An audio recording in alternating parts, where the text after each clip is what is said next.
শেখ হাসিনার বিরুদ্ধে বিচার কাজ শুরু। ট্রাইব্যুনালে আনুষ্ঠানিক অভিযোগ দাখিল। অন্য দুই আসামি কামাল ও মামুন।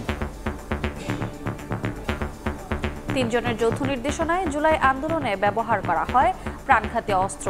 দেশের ইতিহাসে প্রথমবার ট্রাইব্যুনাল থেকে সরাসরি সম্প্রচার। শেখ হাসিনা পদপুষ্ট আইন শৃঙ্খলা বাহিনীর ঘাতক সদস্যবৃন্দ এবং আওয়ামী লীগ এবং তার অঙ্গ সংগঠনের 14 দলীয় সশস্ত্র বাহিনী কর্তৃক প্রায় 1.5 সহস্রাধিক মানুষকে হত্যা করা হয়েছে। শেখ হাসিনার ষড়যন্ত্রমূলক পরিকল্পনা সরাসরি নির্দেশনায় তৎকালীন স্বরাষ্ট্রমন্ত্রী আসাদুজ্জামান খান কামাল, পুলিশের আইজিপি চৌধুরী আব্দুল মামুন তাদের অধীনস্থ নিয়ন্ত্রণাধীন আইনশৃঙ্খলা বাহিনীর মাধ্যমে ঢাকা শহর থেকে শুরু হয়ে ব্যাপক মাত্রায় ওয়াইড স্প্রেড এবং পদ্ধতিগতভাবে সিস্টেম্যাটিক সমগ্র বাংলাদেশব্যাপী আন্দোলনরত নিরীহ নিরস্ত্র ছাত্র জনতার উপর প্রাণঘাতী অস্ত্র, লিথাল ওয়েপন, হেলিকপ্টার, ড্রোন ব্যবহারের মাধ্যমে মার্ডার, অ্যাটেম্পট টু মার্ডার, নির্যাতন, অমানবিক আচরণ সহ মানবতা বিরোধী অপরাধ পরিচালনা করে উল্লেখিত আক্রমণ ও অন্যান্য অপরাধ আসামিদের জ্ঞাতসারে পরিচালিত হয়। দেখছিলেন প্রধান শিরোনাম। দুপুরের সময় সঙ্গে আছি আমি ওমর ইনান এবং আমি রোজা চৌধুরী। এবার অন্যান্য শীর্ষ সংবাদ। জামাতে ইসলামের নিবন্ধন ফিরিয়ে দেওয়ার নির্দেশ আপিল বিভাগের। হাইকোর্টের রায় বাতিল, দাঁড়িপাল্লা প্রতীকের বিষয়ে সিদ্ধান্ত নেবে নির্বাচন কমিশন। স্বৈরাচারী সরকারের দুঃশাসনে পিছু হটেছে বিদেশি বিনিয়োগকারীরা, মন্তব্য প্রধান উপদেষ্টার। বাংলাদেশকে উৎপাদন কেন্দ্র হিসেবে গড়তে চীনা ব্যবসায়ীদের প্রতি আহ্বান। সচিবালয়ে আবারও কর্মকর্তা কর্মচারীদের বিক্ষোভ। চাকরি সংশোধন অধ্যাদেশ বাতিল না হলে ঈদের পর কঠোর আন্দোলনের হুঁশিয়ারি। কর্মপরিবেশ ঠিক রাখার আহ্বান উপদেষ্টাদের। গণ অভ্যুত্থান পরবর্তী বাজেট ঘোষণাকাল, কর নীতিতে বড় পরিবর্তনের আভাস। অপরিবর্তিত থাকছে ব্যক্তি করমুক্ত আয়সীমা, অপ্রয়োজনীয় প্রকল্প থেকে সরে আসার ইঙ্গিত। এবং টানা বৃষ্টিতে টিলাধস, সিলেটে প্রাণ গেল একই পরিবারের 4 জনের। ভারী বর্ষণ, উজানের ঢলে বিপদসীমার উপরে বইছে উত্তর পূর্বের নদ নদী, ডুবেছে নিম্নাঞ্চল।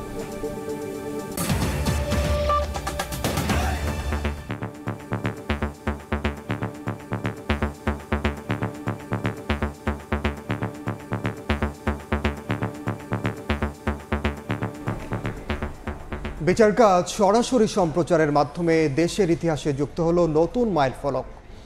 দুপুরে শেখ হাসিনা সহ সাবেক স্বরাষ্ট্রমন্ত্রী ও সাবেক আইজিপির এই বিচার কাজ সরাসরি দেখেন দেশের মানুষ। এর আগে শেখ হাসিনাকে গণহত্যার নির্দেশদাতা উল্লেখ করে ট্রাইব্যুনালে আনুষ্ঠানিক অভিযোগ দায়ের করে প্রসিকিউশন। চিফ প্রসিকিউটর জানান, প্রতিশোধ নয়, এ বিচার ভবিষ্যতের প্রতিজ্ঞা। শেখ হাসিনা ছাড়াও অন্য দুই আসামি হলেন সাবেক স্বরাষ্ট্রমন্ত্রী আসাদুজ্জামান খান কামাল ও সাবেক আইজিপি চৌধুরী আব্দুল মামুন।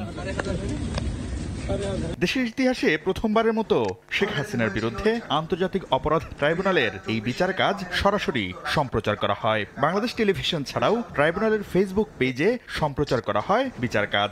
বিভিন্ন বেসরকারি টেলিভিশনে বিচার কাজ দেখে ইতিহাসের সাক্ষী হন সর্বসাধারণ। ট্রাইব্যুনালে অভিযোগ পরে শোনান চিফ প্রসিকিউটর সহ 3 জন। বলেন, প্রতিশোধ নয়, এই বিচার ভবিষ্যতের প্রতিজ্ঞা। এ সময় শেখ হাসিনাকে সব অপরাধের নিউক্লিয়াস বলেও উল্লেখ করেন তারা। এবং সকল অপরাধ করা সত্ত্বেও তারা নিরাপদে থাকবে এবং আনুগত্যের জন্য পুরস্কৃত হবে। শেখ হাসিনা ছিলেন সকল অপরাধীর প্রাণভোমরা। এর আগে নুরেমবার্গ ট্রাইব্যুনালের পাশাপাশি ইরাকের সাবেক প্রেসিডেন্ট সাদ্দাম হোসেন ও মিশরের সাবেক প্রেসিডেন্ট মোহাম্মদ মুরসির বিচার কাজ সরাসরি সম্প্রচার করা হয়। সরাসরি সম্প্রচারের ফলে স্বচ্ছতা নিশ্চিতের পাশাপাশি জাতীয় ও আন্তর্জাতিক অঙ্গনেও এই বিচারের গ্রহণযোগ্যতা বাড়বে বলে মনে করেন সংশ্লিষ্টরা। শাকির আহমেদ, সময় সংবাদ, ঢাকা। এই মুহূর্তে আন্তর্জাতিক অপরাধ ট্রাইব্যুনালে আছেন সহকর্মী আফজাল হোসেন, সরাসরি যাচ্ছি তার কাছে। আফজাল, জুলাই আগস্টের মানবতাবিরোধী অপরাধের মামলায় সাবেক প্রধানমন্ত্রী শেখ হাসিনা, সাবেক স্বরাষ্ট্রমন্ত্রী আসাদুজ্জামান খান কামাল এবং সাবেক পুলিশ মহাপরিদর্শক চৌধুরী আব্দুল মামুনের বিরুদ্ধে যে আনুষ্ঠানিক অভিযোগ ট্রাইব্যুনালের প্রসিকিউশন ট্রাইব্যুনাল দাখিল করেছেন 135 পৃষ্ঠার, সেই আনুষ্ঠানিক অভিযোগটি আমলে নিয়েছেন আদালত। একই সঙ্গে যেহেতু নতুন করে দুইজন আসামির বিরুদ্ধে সাবেক প্রধানমন্ত্রী শেখ হাসিনা তিনি পলাতক রয়েছেন এবং সাবেক স্বরাষ্ট্রমন্ত্রী আসাদুজ্জামান কামাল তিনি পলাতক রয়েছেন, তার বিরুদ্ধে গ্রেফতারি পরোয়ানা জারি হয়েছে। একজন আসামি এই মামলায় কারাগারে আছেন, যেহেতু কারাগারে আছেন সেহেতু তার বিরুদ্ধে নতুন করে ওয়ারেন্ট জারির প্রয়োজনীয়তা নেই। আরেকটি নতুন আবেদন করেছে ট্রাইব্যুনালের প্রসিকিউশন, সেটি হচ্ছে যে শেখ হাসিনার সম্পত্তি এবং সাবেক স্বরাষ্ট্রমন্ত্রী আসাদুজ্জামান খান কামালের সম্পত্তি বাজেয়াপ্তের একটি আবেদন করেছে ট্রাইব্যুনালের প্রসিকিউশন এবং সেটিরই আদেশ এখন চলছে। যদি প্রসিকিউশনের আবেদন হচ্ছে যে এই দুইজনের সম্পত্তি বাজেয়াপ্ত করে জুলাই আন্দোলনে যারা আহত হয়েছেন বা শহীদ হয়েছেন তাদের মধ্যে বন্টনের একটি আবেদন ট্রাইব্যুনালের প্রসিকিউশন করেছে, সেটির বিষয়ে কিছুক্ষণের মধ্যে আদেশ দিবেন। আর আজকে আনুষ্ঠানিক অভিযোগ যখন ট্রাইব্যুনালের প্রসিকিউশন ট্রাইব্যুনালের সামনে উপস্থাপন করেন, মূলত গত 15 বছরে আওয়ামী লীগের যে দুঃশাসন এবং আওয়ামী লীগ কীভাবে ফ্যাসিবাদী শক্তিতে পরিণত হলো তার প্রেক্ষাপট তিনি তুলে ধরেছেন। যারা আওয়ামী লীগের আমলে গুমের শিকার হয়েছেন তাদের তালিকা দেওয়া হয়েছে।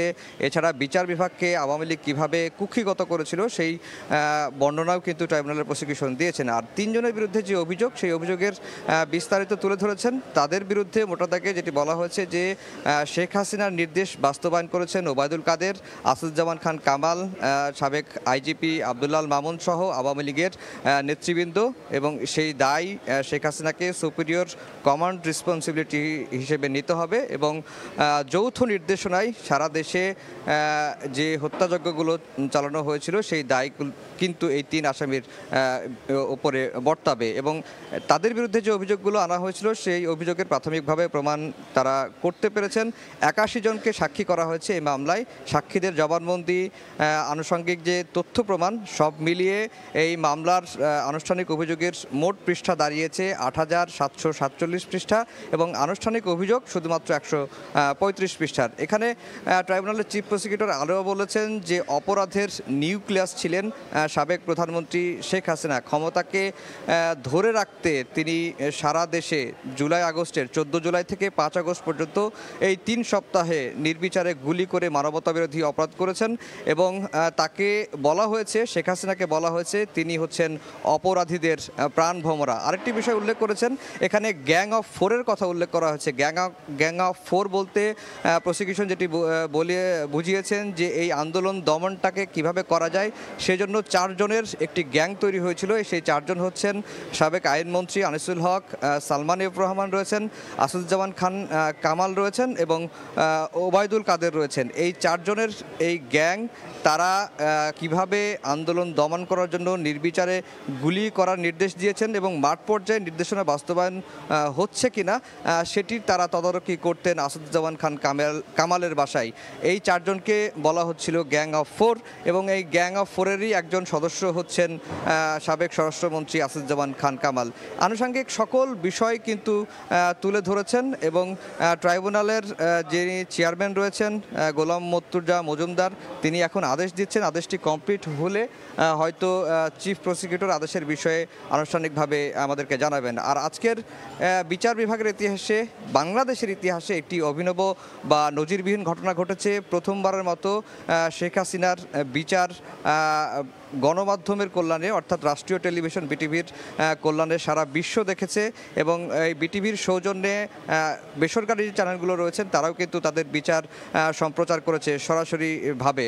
আমরা দেখে থাকি যে আইনজীবীরা বলে থাকেন যে বিশ্বের 21টি দেশে সরাসরি বিচার সম্প্রচারের ব্যবস্থা রয়েছে। এর মধ্য দিয়ে অর্থাৎ আজকে শেখ হাসিনার আনুষ্ঠানিক বিচারের যে প্রক্রিয়াটি শুরু হলো সেটি সরাসরি সম্প্রচারের মধ্য দিয়ে বাংলাদেশের বিচার বিভাগ নতুন একটি দিগন্তর দিকে ধাবিত হলো। মূলত শেখ হাসিনার বিরুদ্ধে 5টি অভিযোগ ট্রাইব্যুনালের প্রসিকিউশন দাখিল করেছিলেন। এর মধ্যে একটি হচ্ছে যে তিনি হত্যার নির্দেশনা দিয়েছিলেন। এর সপক্ষে কিছু অডিও রেকর্ডও দাখিল করেছেন। অডিও রেকর্ড বলতে ট্রাইব্যুনালের চিফ প্রসিকিউটর যেটি বলছেন যে 14 জুলাই ঢাকা বিশ্ববিদ্যালয়ের ভিসির সঙ্গে শেখ হাসিনার একটি ফোনালাপ হয় এবং সেই ফোনালাপেই হত্যার নির্দেশ দেওয়ার যে প্রমাণ সেটি তারা পেয়েছেন।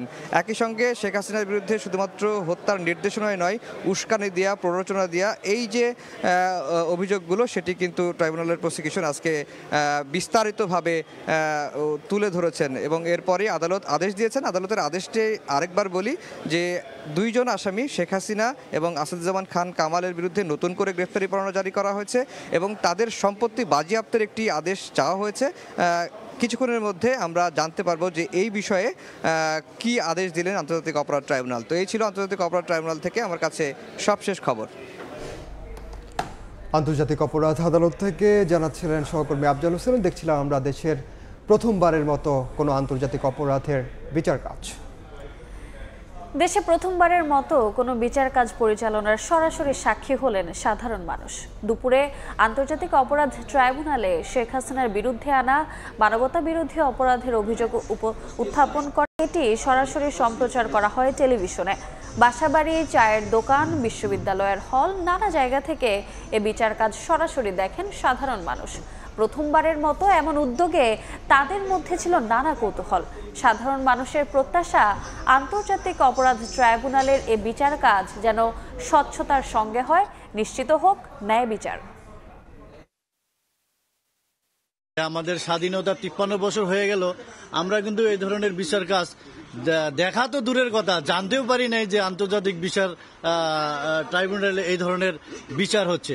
আমরা তাদের জন্য সন্তুষ্ট এবং খুশি, আমরা যেন আরো স্বচ্ছ এবং সুন্দরভাবে হয় তার জন্য আমরা বর্তমান অন্তর্বর্তী সরকারকে আমরা আন্তরিকভাবে অভিনন্দন জানাবো। এই বিচারটা সঠিকভাবে হলে আমরা উপকৃত সবাই খুশি হব এবং আর যেন এই শেখ হাসিনার মতো কেউ স্বৈরাচারী করতে না পারে, এই বিচারগুলা এই ট্রাইব্যুনালে হওয়া দরকার।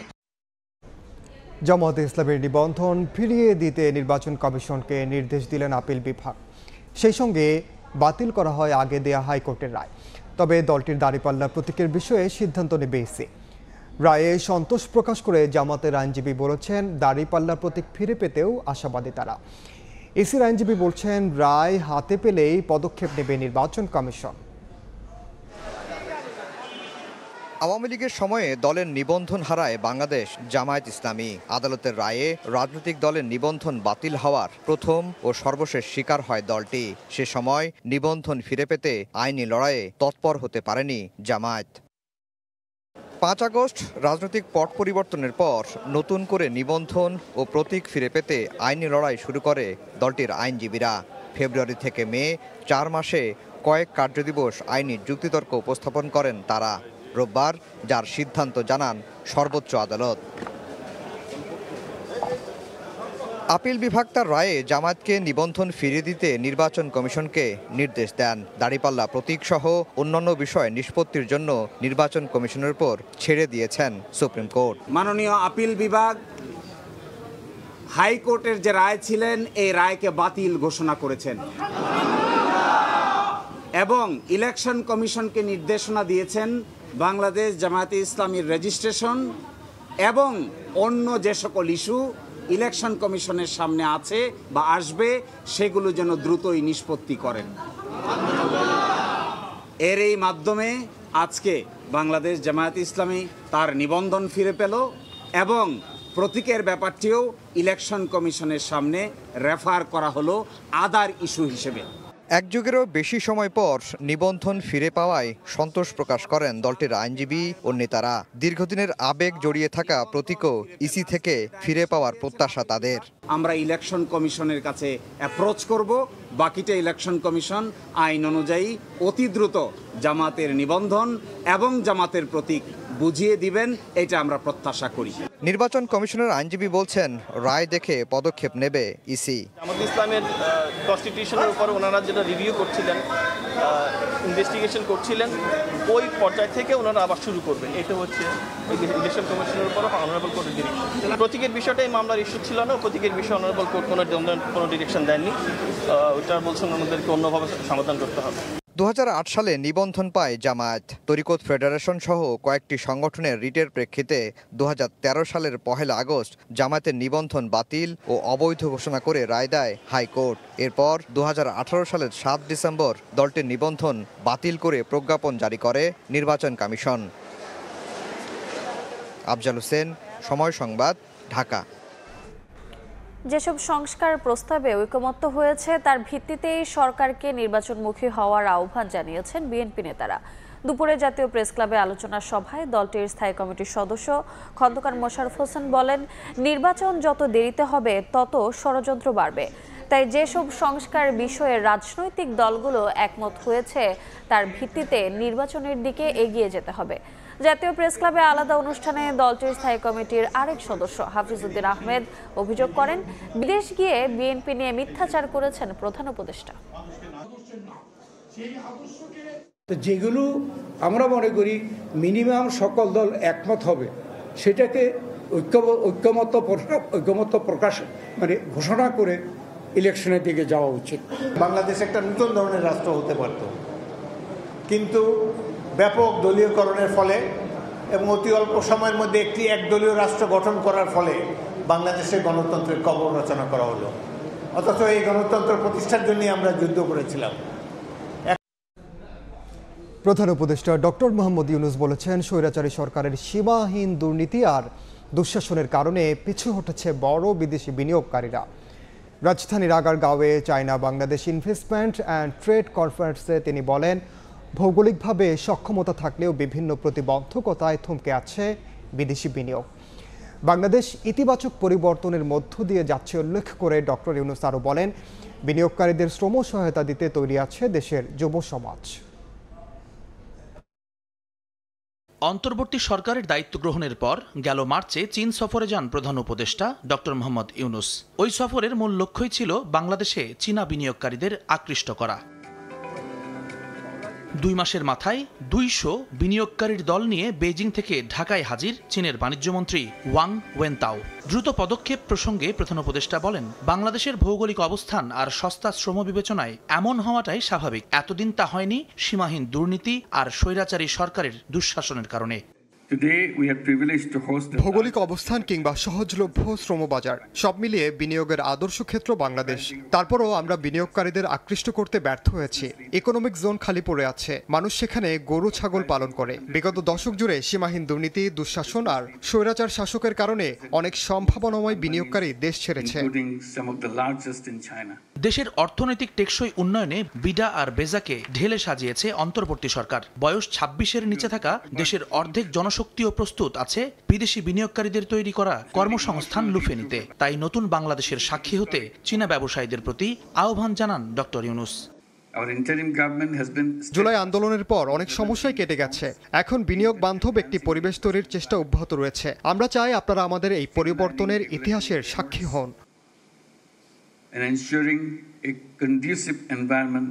অন্যান্য শিল্পের পাশাপাশি পাট আর জামদানির মতো নিজস্ব পণ্যের ব্র্যান্ডিংয়েও জোর দেন প্রধান উপদেষ্টা। পাট আমাদের ঐতিহ্য, অথচ শুধু বস্তা ছাড়া আর কোনো কাজে সেভাবে এর প্রচলন নেই। জামদানিও কেবল শাড়িতে আবদ্ধ। আমরা এই শিল্পগুলোকে যথেষ্ট মূল্যায়ন করতে পারিনি। এই ব্যাপারে যৌথভাবে আমরা কাজ করতে আগ্রহী। বন্ধুত্বের 50 বছরে 2 দেশের বাণিজ্য ও বিনিয়োগ সম্পর্ক উন্নয়নে এই কনফারেন্স যৌথভাবে আয়োজন করেছে বিডা ও বেজা। জুম্মান সাদিক, জ্যাভলিন, সময় সংবাদ, ঢাকা। সচিবালয়ে আবারও বিক্ষোভ করেছেন কর্মকর্তা কর্মচারীরা। চাকরি সংশোধন অধ্যাদেশ বাতিল না হলে ঈদের পর কঠোর আন্দোলনের হুঁশিয়ারিও দিয়েছেন তারা। অধ্যাদেশ বাতিলের দাবিতে 3 উপদেষ্টার কাছে স্মারকলিপি দেন ঐক্য ফোরাম নেতারা। দাবি আদায়ের বিষয়টি বিবেচনা করা হবে আশ্বস্ত করে সচিবালয়ের কর্মপরিবেশ ঠিক রাখার আহ্বান জানিয়েছেন উপদেষ্টারা। সম্প্রতি সরকারি চাকরি সংশোধন অধ্যাদেশ জারি হওয়ার পর থেকেই এটি বাতিলের দাবিতে বিক্ষোভ করে আসছেন সচিবালয় কর্মকর্তা কর্মচারী ঐক্য ফোরাম। পূর্ব নির্ধারিত কর্মসূচি অনুসারে রোববারও সচিবালয়ে বিক্ষোভ মিছিল করেন কর্মকর্তা কর্মচারীরা।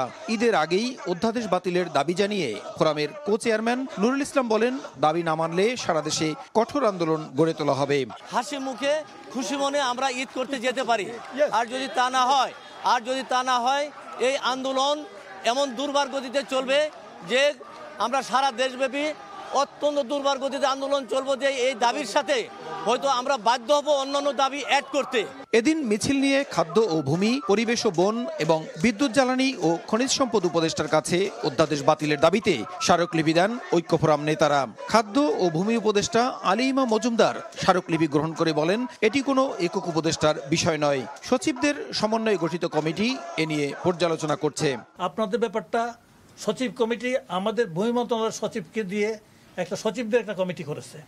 তার সচিব আমাকে সম্পূর্ণ ইনফর্ম করেছে যে আপনাদের কি তাদের সুপারিশ কেটে দিয়েছে। আপনারা আমাকে কাছে দিলেন। এখন অধ্যাদেশ করা বা করা এটা একক কোনো উপদেষ্টার ব্যাপার না, এটা উপদেষ্টা পরিষদের ব্যাপার। অধ্যাদেশটির কিছু ধারা অপপ্রয়োগের সুযোগ রয়েছে বলে মন্তব্য করেন বিদ্যুৎ জ্বালানি ও খনিজ সম্পদ উপদেষ্টা ফাউজুল কবির খান। বাতিল না করে অধ্যাদেশটি রেখেই কোথায় কিভাবে সংশোধন করা যায় সেটি বিবেচনায় নেওয়ার কথা বলেন তিনি। এই যে অধ্যাদেশটার যে অপপ্রয়োগের যে সম্ভাবনা আছে সেগুলোকে অ্যাড্রেস করা যায় কিনা, তো সেটাও আপনারা একটু যদি মাথায় রাখেন তাহলে ভালো হয়। কিন্তু এটাতে যে একটা ডিফেক্ট আছে, ইনহেরেন্ট একটা ডিফেক্ট আছে, সেটা সম্পর্কে কিন্তু আমরা সম্পূর্ণ সচেতন। সচিবালয়ের আইন কানুন মেনে এবং কর্মপরিবেশ ঠিক রেখেই কর্মকর্তা কর্মচারীদের আন্দোলন কর্মসূচি পালনের পরামর্শ দেন উপদেষ্টারা। প্রসূন আশিস, সময় সংবাদ, ঢাকা। দুপুরের সময় আরো থাকছে। 5 দিন ধরে বন্ধ জাতীয় চক্ষু বিজ্ঞান ইনস্টিটিউট, সেবা না পেয়ে চরম ভোগান্তিতে রোগীরা, সংকট নিরসনের চেষ্টা চলছে জানালো কর্তৃপক্ষ।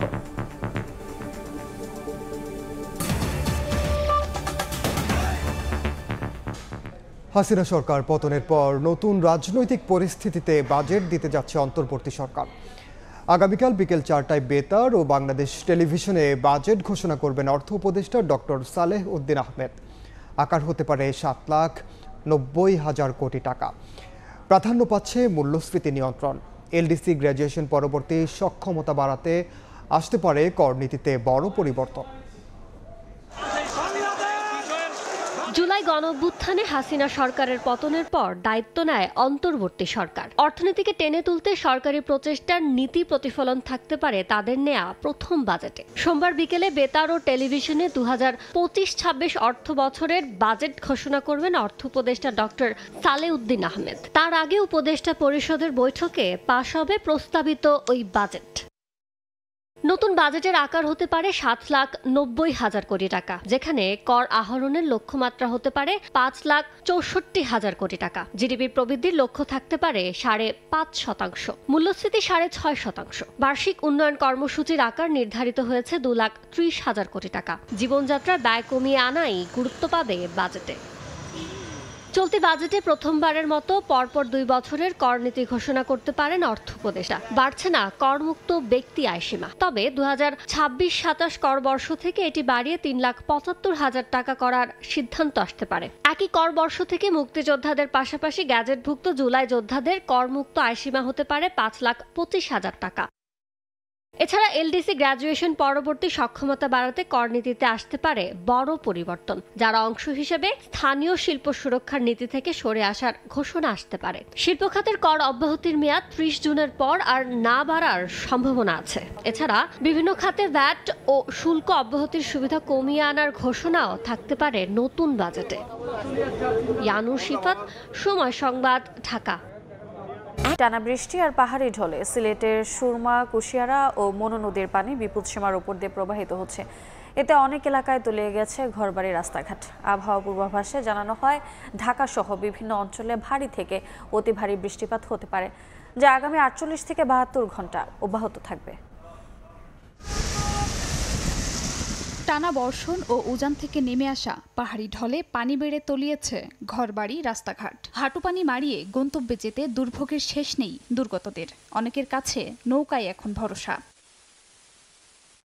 সিলেটের সুরমা, কুশিয়ারা ও মনু নদীর পানি বিপদসীমার উপর দিয়ে বইছে।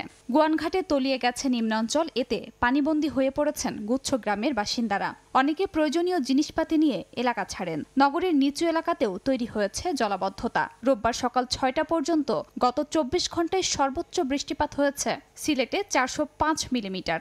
আমার 3 বাচ্চা লয়ে এখন বর্তমানে পানির মাঝে আছি। আদাত পানি বাড়লে আমাদের সমস্যা হয়ে যাবে। বাইরে চিটাও তো আশ্রয় কেন্দ্র যখন আমরা তো বাড়ি গরু নাই, অবস্থা খারাপ। দক্ষিণ পশ্চিম মৌসুমী বায়ু সক্রিয় থাকায় ঋতুচক্রের কারণে ঢাকা সহ বিভিন্ন অঞ্চলে ভারী থেকে অতি ভারী বর্ষণ হতে পারে বলে জানিয়েছে আবহাওয়া অধিদপ্তর, যা আগামী 48 থেকে 72 ঘন্টা অব্যাহত থাকবে। জায়গাতে মৌসুমী বায়ু অতি সক্রিয় রয়েছে, এই কারণে এই বৃষ্টিটা হচ্ছে এবং এই বৃষ্টিটা ওইসব এলাকাতে আগামী আরও 48 ঘন্টা বা তার বেশিও কন্টিনিউ করতে পারে। তবে তারপর 72 ঘন্টা পর থেকে এটা বৃষ্টিটা অনেকটা কমার দিকে যাবে। পানি উন্নয়ন বোর্ড জানিয়েছে পাহাড়ি ঢল আর টানা বর্ষণে নদ নদীর পানি বৃদ্ধি পেয়ে সিলেট, সুনামগঞ্জ, মৌলভীবাজার ও হবিগঞ্জ জেলার নিম্নাঞ্চল প্লাবিত হতে পারে। মেঘালয়ের পাহাড়ি ঢলের প্রভাবে কুশিয়ারা নদীর পানি অমলশিদ পয়েন্টে বিপদসীমার 123 সেন্টিমিটার উপরে, সুরমা নদীর পানি কানাইঘাট এলাকায় বিপদসীমার 83 সেন্টিমিটার উপরে এবং লোবাছড়ার পানি বিপদসীমার প্রায় 106 সেন্টিমিটার উপর দিয়ে প্রবাহিত হচ্ছে। মৌলভীবাজারের মনু ও ধলাই নদীর পানি অস্বাভাবিকভাবে বৃদ্ধি পাচ্ছে। এতে মনু নদীর বাঁধের মধ্যে আশ্রয় প্রকল্পে পানি ঢুকে পড়ে দুর্ভোগে পড়েছেন বসবাসকারীরা। অবিরাম বৃষ্টিতে হবিগঞ্জে বিপর্যস্ত হয়ে পড়ে জনজীবন। তলিয়ে গেছে পানি উন্নয়ন বোর্ড, সার্কিট হাউস সহ জেলা প্রশাসক ও পুলিশ সুপারের বাসভবনের সামনের সড়ক। ময়মনসিংহে ভোর থেকে 2 ঘন্টার ভারী বৃষ্টিতে হাঁটু পানি জমে নিচু এলাকার সড়কগুলোতে। এতে দুর্ভোগে পড়েন স্থানীয় বাসিন্দা ও অফিসগামী মানুষ। খাদিজা স্বপ্না, সময় সংবাদ। জুলাই গণহত্যা মামলায় শেখ হাসিনার বিচার কাজ এখনো চলছে ট্রাইব্যুনালে, আমরা সরাসরি যাচ্ছি সেখানে। সেদিন আদালত যথাযথ আইন প্রক্রিয়া অনুযায়ী সেদিন ঘোষণা করবে।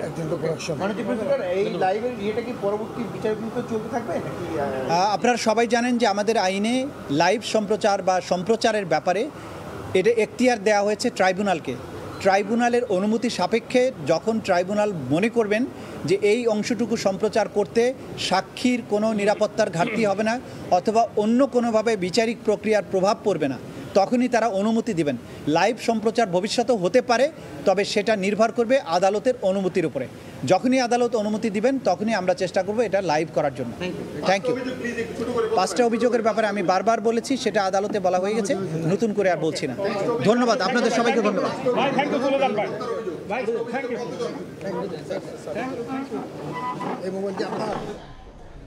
সরাসরি যুক্ত ছিলাম আন্তর্জাতিক অপরাধ ট্রাইব্যুনালে, সেখানে ব্রিফ করছেন প্রসিকিউশন, আমরা যুক্ত ছিলাম সেখানে।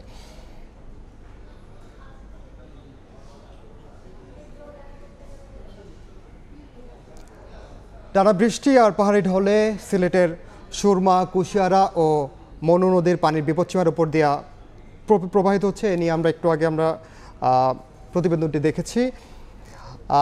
এছাড়া আমাদের কাছে আরও স্টোরি রয়েছে নিয়ে। গভীর রাতে ঘুমিয়েছিলেন বাবা মা ও ভাই বোন, টানা বর্ষণে হঠাৎই টিলা ধস, এরপর মাটি চাপায় চির ঘুমে একই পরিবারের 4 সদস্য। সিলেটের গোপালগঞ্জের লক্ষণা বন্দে এ দুর্ঘটনার পর শোকের ছায়া নেমে এসেছে গোটা গ্রামে। টিলার পাশে বসতি স্থাপন না করার পরামর্শ ফায়ার সার্ভিসের। এ নিয়ে প্রতিবেদন আছে, দেখে আসব। শনিবার রাত 2টা প্রবল সিলেটের গোলাপগঞ্জ উপজেলার লক্ষানাবন্দ ইউনিয়নের বক্তিয়ারঘাট গ্রামে রিয়াজউদ্দিনের আধাপাকা ঘরের উপর টিলা ধসে পড়ে। এতে মাটির নিচে চাপা পড়েন রিয়াজউদ্দিন সহ তার স্ত্রী রহিমা বেগম, 14 বছরের মেয়ে সামিয়া এবং 8 বছরের ছেলে আব্বাস আলী। এ সময় আরেকটি কক্ষে থাকা রিয়াজের বড় স্ত্রী ও মেয়ে অক্ষত অবস্থায় বের হয়ে আসেন। গরম পানি জয় গেছে, টিল্লা দোষিয়া সারা ঘর জয় গেছে, তোর বাইগু বাতিজি তোর শাশি সব কমাই গেছেন মাটি তোলে। এক জায়গায় মায়ের 2 হাতের ভেতরে আমরা 2টা সন্তান পাইছি, একটা সম্ভবত 9-10 বছর, একটা 15-16 বছর। মাকে 3 জনকে মৃত উদ্ধার করা হয়েছে। 4 জন লোক স্পট ডেড, ওনারা প্রথমেই আর সময় পাইনি, এখানেই মারা গেছে। খবর পেয়ে সেনাবাহিনী, ফায়ার সার্ভিস, পুলিশ ও স্থানীয় প্রশাসন ঘটনাস্থলে পৌঁছে স্থানীয়দের সহযোগিতায় মাটি চাপা অবস্থায় লাশগুলো উদ্ধার করে। টিলার পাশে বসতবাড়ি নির্মাণ না করার পরামর্শ দেয় তারা। সুধী সমাজের দিকে আকর্ষণ করব যে এই টিলার পাশে অন্তত বসত বাড়ি স্থাপন না করতে দেয়া এবং বন্যা এবং ভারী বর্ষণের সময় এই ঘরে না থাকার জন্য আমি বিশেষভাবে অনুরোধ জানাবো। জেলায় 2002 সাল থেকে এ পর্যন্ত পাহাড় ধসে অন্তত 25 জনের মৃত্যু হয়েছে। ইকরামুল কবির, সময় সংবাদ, সিলেট। উজানের ঢলের সঙ্গে ভারী বৃষ্টিতে সিলেট অঞ্চলে বিপদসীমার উপরে বইছে নদ নদীর পানি, তলিয়ে গেছে বিভিন্ন উপজেলার নিম্নাঞ্চল। এদিকে মৌলভীবাজারেও নদ নদীর পানি অস্বাভাবিকভাবে বৃদ্ধি পাচ্ছে। এই মুহূর্তে সিলেটের গোয়াইনঘাটে আছেন সহকর্মী ইকরামুল কবির এবং মৌলভীবাজারে আছেন সহকর্মী শাহ অলিদুর রহমান। সরাসরি যাচ্ছে তাদের কাছে। জাফলং সড়কে এই যে সড়কটি, এই সড়কটির এই অংশটি গতকালকে থেকে পানি উঠে গিয়েছে। কারণটা হচ্ছে গিয়ে ভারতের যে পাহাড়গুলো আছে, বিশেষ করে মেঘালয়, সিলেটের এই এলাকার পার্শ্ববর্তী যে মেঘালয়ে বিপুল প্রচুর পরিমাণে বৃষ্টি হচ্ছে এবং সর্বশেষ যেটি রেকর্ড করা হয়েছে 400 মিলিমিটার বৃষ্টিপাত থেকেও বেশি রেকর্ড করা হয়েছে এবং সেই বৃষ্টিপাত এবং বাংলাদেশের আজকে সকাল 6টা পর্যন্ত 4.8 মিলিমিটার বৃষ্টিপাত, এই মৌসুমে রেকর্ড পরিমাণ বৃষ্টিপাত, এই সব কিছু মিলে এই অঞ্চলের পানির বেড়ে গিয়েছে এবং বেড়ে যাওয়ার কারণে নিচু এলাকা নিমজ্জিত হয়ে গিয়েছে এবং অনেক জায়গায়, শুধু এই উপজেলা না, এই কোম্পানিগঞ্জ, এই গোয়াইনঘাট, জৈন্তাপুর, এই পার্শ্ববর্তী সীমান্তবর্তী যে উপজেলাগুলো আছে, জকিগঞ্জ, কানাইঘাট, সব উপজেলার নিচু এলাকা পানিতে তলিয়ে গিয়েছে। তবে আজকে সকালের পর থেকে, বিশেষ করে 6টার পর থেকে বৃষ্টি কিছুটা কমে গিয়েছে। বৃষ্টিটা কমে যাওয়ার কারণে পানিটা কিছুটা কমছে এবং উজানের পানি নামা যদি উজান থেকে পানি নামা যদি কমে যায় তাহলে, এবং যে সেই বৃষ্টি মিলে সবকিছু মিলে কিন্তু এই যে পানি বাড়ার একটা পরিস্থিতি, সেই পরিস্থিতিতে উন্নতি হবে এবং এই পানি বাড়ার কারণে সিলেটের সুরমা এবং কুশিয়ারা, অন্যদিকে জাদুকাটা, এই নদীগুলো বিপদসীমার উপর দিয়ে প্রবাহিত হচ্ছে। অন্যদিকে মৌলভীবাজারের যে মনু নদী, সেই মনু নদীও কিন্তু বিপদসীমার উপর দিয়ে প্রবাহিত। এর ফলে সিলেটের পাশাপাশি মৌলভীবাজারও বন্যা আশঙ্কা দেখা দিয়েছে এবং এই খবর জানাতে আমাদের মৌলভীবাজারে রয়েছেন আমাদের সহকর্মী শাহ অলিদুর রহমান। তিনি জানাচ্ছেন মৌলভীবাজারের সবশেষ পরিস্থিতি। আসলে কয়েকদিনের টানা বর্ষণ ও উজান থেকে নেমে আসা পাহাড়ি ডলে মৌলভীবাজারের সবকটি নদ নদীর পানি বিপদসীমার উপর দিয়ে প্রবাহিত হচ্ছে। সবচেয়ে বেশি বিপদসীমার উপর দিয়ে প্রবাহিত হচ্ছে মনু নদী জেলা শহরের চাঁদনীঘাট এলাকায় এই পর্যন্ত প্রায় 15 সেন্টিমিটার উপর দিয়ে প্রবাহিত হচ্ছে। তাছাড়া মনু রেলওয়ে ব্রিজের কাছে 2 সেন্টিমিটার বিপদসীমার উপর দিয়ে প্রবাহিত হয়েছে। জরি নদীও একইভাবে বিপদসীমার উপর দিয়ে প্রবাহিত হচ্ছে। তবে দলাই এবং কুশিয়ারা নদী এখনো বিপদসীমার নিচ দিয়ে প্রবাহিত হচ্ছে। তবে সবচেয়ে বড় বিষয় হচ্ছে এই পাহাড়ি ডলে মৌলভীবাজারের, বিশেষ করে মৌলভীবাজারের আশ্রয়ণ প্রকল্প, মনু নদীর ভিতরে যে আশ্রয়ণ প্রকল্পগুলো রয়েছে, সেই প্রকল্পগুলিতে গতকাল রাত্রে থেকে পানি ঢুকে বন্যা প্লাবিত হয়ে পড়েছে। প্রত্যেকটা ঘরে ঘরে প্রায় কোমর পানি পর্যন্ত উঠেছে। অনেকেই তাদের নিরাপদ আশ্রয় অন্য জায়গায় চলে গেছেন। কেউ আবার মনোবাদের উপরে আশ্রয় নিয়েছেন, অনেকে আবার বর্ষিজোড়া মাদ্রাসায় তারা আশ্রয় নিয়েছেন। অনেকেই সারা রাত বড় কষ্ট এবং দ্বিধায় কাটিয়েছেন। এছাড়া মৌলভীবাজারের জুড়ি, কুলাউড়া, বড়লেখায় জলাবদ্ধতা দেখা দিয়েছে। ভারী বর্ষণের ফলে এবং উজানের পাহাড়ি ডলে এই জলাবদ্ধতা শুরু হয়েছে এবং এই জলাবদ্ধতার ফলে কুলাউড়া উপজেলা স্বাস্থ্য কমপ্লেক্স এবং আশপাশ এলাকা জলাবদ্ধতা দেখা দিয়েছে। একইভাবে বড়লেখার বিভিন্ন স্থানে, বিশেষ করে হাকালুকে হাওরের মধ্যে দিয়ে যেসব রাস্তা, আঞ্চলিক সড়ক চলে গেছে, ওই আঞ্চলিক সড়কগুলিতে বিভিন্ন স্থানে পানি উঠে গেছে। সেই ঝুঁকি নিয়ে সিএনজি সহ গাড়িগুলা চলাচল করতেছে। এছাড়া জুড়ি উপজেলার অন্যান্য স্থানে, বিশেষ করিয়া উপজেলা শহরের দিকে বিভিন্ন জায়গায় জলাবদ্ধতা দেখা দিয়েছে। মৌলভীবাজার জেলা শহরে একই অবস্থা দেখা দিয়েছে। জলাবদ্ধতা এবং পানি, বিশেষ করে নিম্নাঞ্চলের পানি একইভাবে প্রবাহিত হচ্ছে। তবে সবচেয়ে দুর্যোগপূর্ণ এলাকাটা হচ্ছে ঝুঁকিপূর্ণ মনোবাদ হচ্ছে কুলাউড়ার সেই কৃত্রিম পাশা এলাকার সেই রাজাপুর ব্রিজের কাছে। সেখানে তারা বালির বস্তা দিয়ে একটি বাঁধ পানি প্রবেশের। এই ছিল আমার কাছে মৌলভীবাজারের নদ নদীর সর্বশেষ খবর। সরাসরি যুক্ত ছিলাম সিলেট এবং মৌলভীবাজারে। রাজধানীতে ধীরে ধীরে জমে উঠছে কোরবানির পশুর হাট। গবাদি পশু নিয়ে দেশের বিভিন্ন প্রান্ত থেকে আসছেন ব্যাপারীরা। তবে এখনও কাঙ্ক্ষিত ক্রেতার দেখা নেই বলে দাবি ব্যবসায়ীদের। 2-1 দিনের মধ্যে জমে ওঠার অপেক্ষায় ব্যবসায়ীরা। হাকডাকে সরগরম রাজধানীর পশুর হাটগুলো। পবিত্র ঈদুল আজহার বাকি আর মাত্র কয়েকদিন, তাই দেশের বিভিন্ন প্রান্ত থেকে রাজধানীর পশুর হাটগুলোতে ভিড় করছেন ব্যাপারীরা। এবারও ছোট থেকে মাঝারি আকারের গবাদি পশুর সংখ্যাই বেশি। গেল বছরের ছাগল কাণ্ডের পর লোক দেখানোর প্রতিযোগিতা না থাকায় বাড়তি দামের পশু বিক্রি নিয়ে শঙ্কায় ব্যাপারীরা। তবে চাহিদা কম থাকলেও বড় পশুর সংখ্যাও কম নয় হাটগুলোতে। আর দাম নিয়ে ক্রেতা বিক্রেতাদের মধ্যে আছে বিস্তর মতপার্থক্য। এবার গরুর দামটা ভালো হবে, সবাই এবার ভালো গরু কিনে বাসা যেতে পারবে। পশু খাদ্য যে গরু আমদানি আছে প্রচুর, তাতে ক্রেতা এখনো কিরম আসবি না আসবি তা বলা হচ্ছে না। গেল কয়েকদিন ধরে চলা বৈরী আবহাওয়ার প্রভাব পড়েছে পশুর হাটে। বৃষ্টির কারণে গবাদি পশু নিয়ে বিপাকে পড়েছেন ব্যাপারীরা। সঙ্গে ইজারাদারদের বিরুদ্ধে আছে নানা অসহযোগিতার অভিযোগ। হাটের তো সুযোগ সুবিধা ভালো না, এবার কাঠের সমস্যা একটু ডোগা টোগা কমিটির সমস্যা বেশি। গরু রাখার মতন পরিবেশ ব্যবস্থা নাই, মাটি কাটিলে আসা লাগে, বালু দিচ্ছে না। এদিকে ইজারাদাররা বলছেন ব্যাপারীদের সর্বোচ্চ সহায়তার চেষ্টা করছেন তারা, যাতে খামারি ব্যাপারী কিংবা পশুর কোনো ক্ষতি না হয়। বিভিন্ন জেলা থেকে গরু নিয়ে আসছে, তাদের নিরাপত্তার স্বার্থে বা গরুর স্বার্থে আমরা পর্যাপ্তভাবে বালু সরবরাহ করছি। এদেরকে সার্বক্ষণিক চেষ্টায় আছি, মানুষকে কষ্ট দেওয়া আমাদের কাজ না। রাজধানীতে সাধারণত পশু কেনাকাটা জমে ঈদের 2-3 দিন আগে, তাই দেশের বিভিন্ন প্রান্ত থেকে প্রতিদিনই ট্রাকে ট্রাকে আসছে কোরবানির পশু। আল আমিন তুষার, সময় সংবাদ, ঢাকা। এই মুহূর্তে রাজশাহী সিটি হাটে আছেন সহকর্মী সাইফুর রহমান রকি। সরাসরি প্রথমে যাচ্ছি তার কাছে। রকি,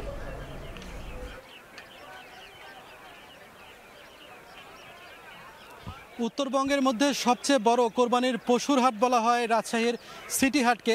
এই রাজশাহী সিটি হাটে সকাল 10টার পর থেকেই প্রচুর পরিমাণ কোরবানির পশুর আমদানি হয়েছে।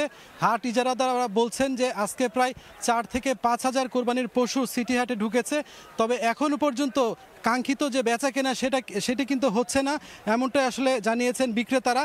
এদিকে ক্রেতারা বলছেন যে বিক্রেতারা আজকে খুবই বেশি দাম চাচ্ছেন, যে কারণে আসলে তাদের কোরবানির যে পছন্দের পশু তারা সেটি কিনতে পারছেন না। কারণ 3 মনের যে গরু সেটি 90 থেকে 95 হাজারের মধ্যে পাওয়ার কথা, সেটি 1 লাখেরও উপরে বিক্রি করছে, কোনো কোনো ক্ষেত্রে 1,10,15,000ও দাম চাচ্ছেন বিক্রেতারা। এই কারণে কিন্তু আসলে এই কোরবানির পশু কিনতে খুব সমস্যা হচ্ছে ক্রেতাদের। এখন পর্যন্ত যে কাঙ্ক্ষিত বেচা কেনা সেটি জমে ওঠেনি, তবে দুপুর গড়িয়ে বিকেল হলে হয়তো এই বেচা কেনা আরও জমজমাট হবে বলে আশা করছেন বিক্রেতা ক্রেতা দুই উভয়ে। আমরা কথা বলেছিলাম হাট ইজারাদারদের সঙ্গে, তারা বলছেন হাটের নিরাপত্তা নিশ্চিত করার জন্য তাদের পক্ষ থেকে বিভিন্ন ব্যবস্থা নেওয়া হয়েছে। পাশাপাশি পুলিশের পাশাপাশি হাটে র্যাবের আইন শৃঙ্খলা বাহিনীর সদস্যরাও কিন্তু এখানে কাজ করছেন।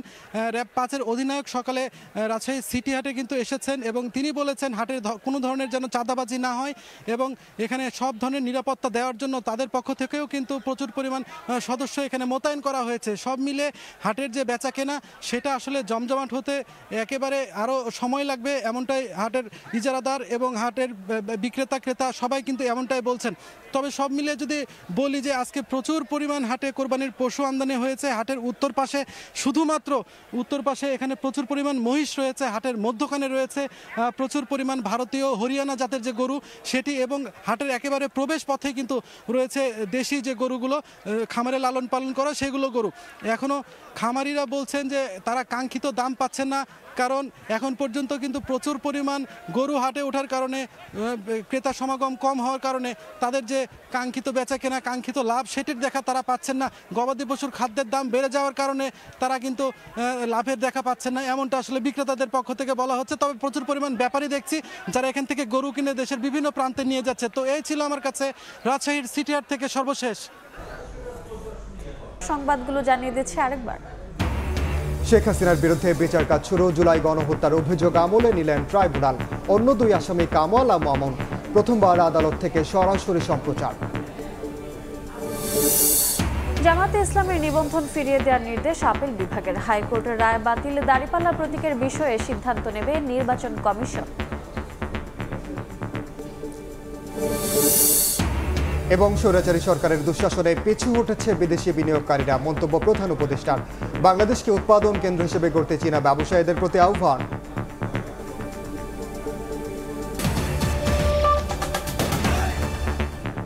এই ছিল দুপুরের সময়। সঙ্গে থাকুন সময়।